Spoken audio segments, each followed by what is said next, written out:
So Michael Turner is the chairman of the House Intel Committee. Sir, good morning to you. The perfect guest to bring us into this topic today. And thank you for being here.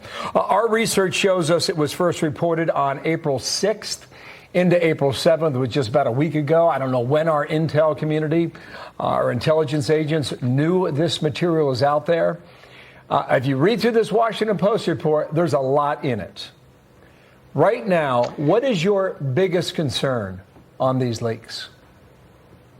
Well, first off, Bill, Dana, we're going to get them. Whoever did this, it is criminal. It is espionage against the United States. And regardless of their motivation, the end result is always the same. It benefits our adversaries. And it certainly makes it more difficult for the United States to do its work. In this is obviously disheartening. I mean, you have people all around the world who, at great sacrifice, are working for the United States and our allies.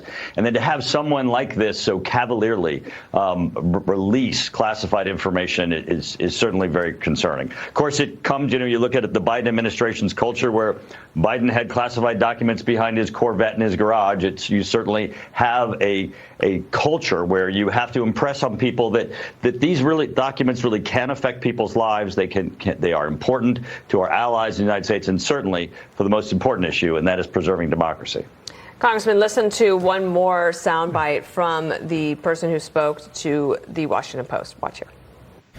I'll go as far to say he's not even on the east side of the world.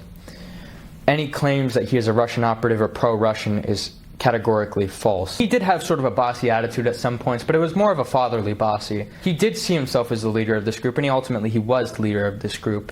And he wanted us all to be sort of super soldiers to some degree, informed, fit, with God, well-armed, stuff like that.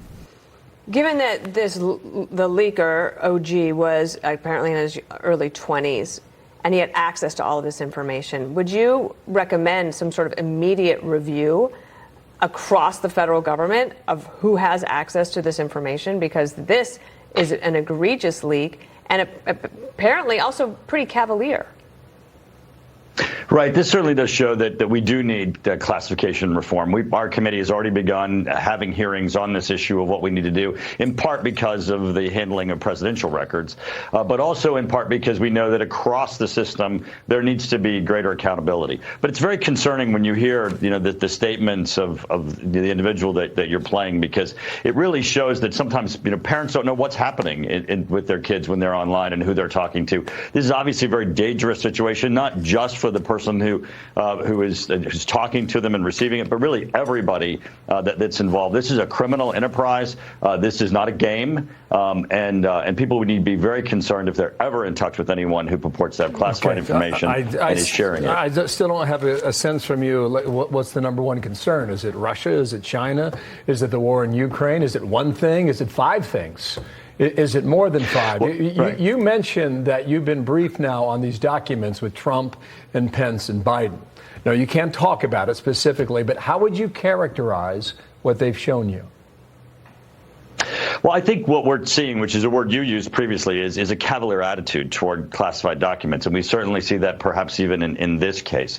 And there's real outcomes here that when people, it's like, even for the kid who's speaking, for his own sports team, you don't share your game plan with your adversary. Certainly in this instance, there are lives at stake. This is not a game. And I think that level of concern, understanding that these documents actually translate to people's lives. But these documents are static. We do have an ability to mitigate the damage that has occurred once these documents are made public. Certainly Ukraine does, the United States does, as they try to defend themselves against Russian aggression. There are opportunities to mitigate this damage. All right, Chairman Mike Turner, keep us posted. Okay, sir. Thank you for your time today. We'll be in contact with you. Thank you. Thank you. Thank you. So we.